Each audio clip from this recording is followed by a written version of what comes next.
and welcome back. My name is Rebecca Victoria and welcome to my studio.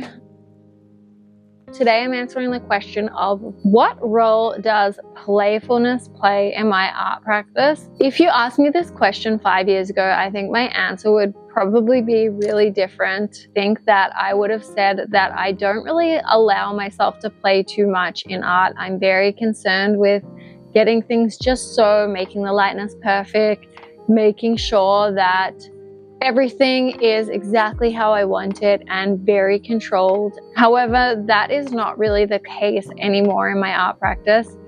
I am now in love with my inner playfulness and I love how it's coming out in my artwork.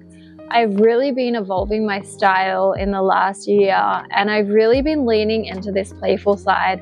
I think that it has helped immensely in me trusting my intuition, because I think that I have learned to trust that my intuition is really there to help me and to provide me with things that I might not consciously be thinking about, but that are subconsciously chilling in the background and are very valuable if I let them come out.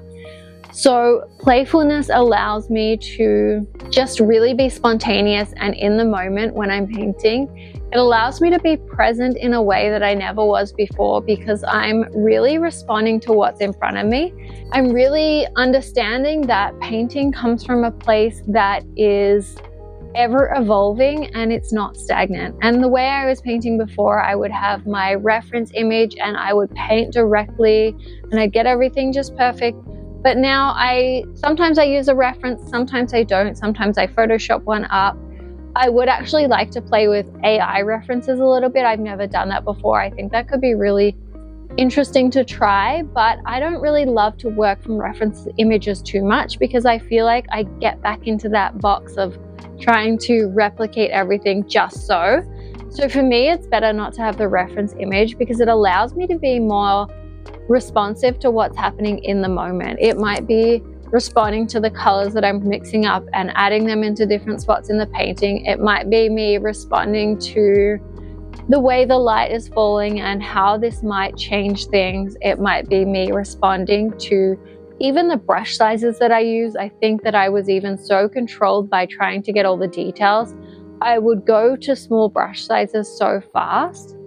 And I don't think that that was helping me. I think it was really doing me a disservice. And now I'm liking playing with different brush sizes, different textures on the brush, so coarse ones versus soft synthetic brushes, and really just experimenting with things more. And this playfulness has really allowed me to break free of the perfectionism that I was really striving to create. I was really focused on wanting that, but I think now that I have really taken away that perfectionism, I think that the playfulness side is really coming out so much more, and I think that playful energy breathes so much more into the artwork. Like you can feel that playful energy when you view my artworks now, whereas before when you looked at them there wasn't that like fast brushwork. You didn't create that energy in the same way because the brushworks were so controlled when they were put on. Now if I'm painting in this different way, I can add the momentum to the brushstrokes so differently than I would have been able to before. And I think that that has really added a lot to my art practice. I think that I'm enjoying making these artworks a lot more too, because I'm not getting so bogged down in the minute details. I am allowing them to be imperfect. I'm allowing them to be maybe messy some points. Instead of being so focused on the outcome, I'm allowing the messy middle to dictate a bit more of the outcome. And sometimes I'm not pushing myself to even resolve these messy middle. They're not really messy middles. They're actually so beautiful. And I think I was overlooking them before, and I was painting over some moments that I think were really magical, and now it kind of makes me think a little bit in a sad lens that I've lost so much magic in my paintings already. I don't want to lose any more of that magic. I don't want to lose any more of these beautiful moments that were just created through chance and situations where the paint might have been dripping the perfect way, or the perfect color just seemed to mix up for this one small portion of the painting. and I couldn't add it through everywhere.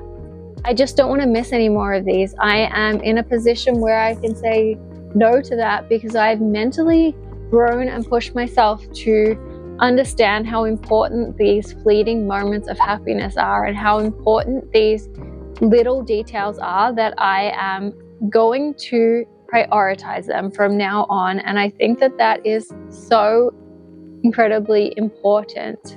I think this has really unlocked a lot of authenticity for me, and I think that that authenticity is really showing up, and I think that you can feel it as a viewer. It feels like my soul on the canvas. It feels like my happy place on the canvas, and that is what my true objective is. I want to create paintings that add beauty into this world. I think there's so much darkness in our world right now that adding a little bit of brightness is an amazing, amazing thing that I can do with my talent and my vision and my love. And I think it's so important. And that authenticity really allows that to unlock in my creativity and my artwork. And I'm so, so lucky that I can do this as my career and that I can create these works. I'm so fortunate that I have this creativity and that I have honed it in this way and that I love what I do. And knowing that really fuels my creative bone in my body. It fuels my creative growth, and it wants me to be better and bigger and bolder. And it wants me to share this with the world even more. I'm open to new possibilities. I'm staying curious to evolving. I'm letting things happen as they happen. I'm letting the chips fall where they may. And I'm not getting stuck in these rigid practices that I used to get stuck in. I am allowing for things to happen, coincidences, and beautiful magic moments to come through in my artwork. And I love it so much. And I hope you do too as a viewer. And if this is something that resonates with you, please let me know down in the comments. If you want to chat more about this, I would love to. I would love to see your artwork, so please share them below. I am sending you all so much love. Today is a great day to go and create some artwork, so I hope that you have space to do so. I'm sending you so much love. Bye.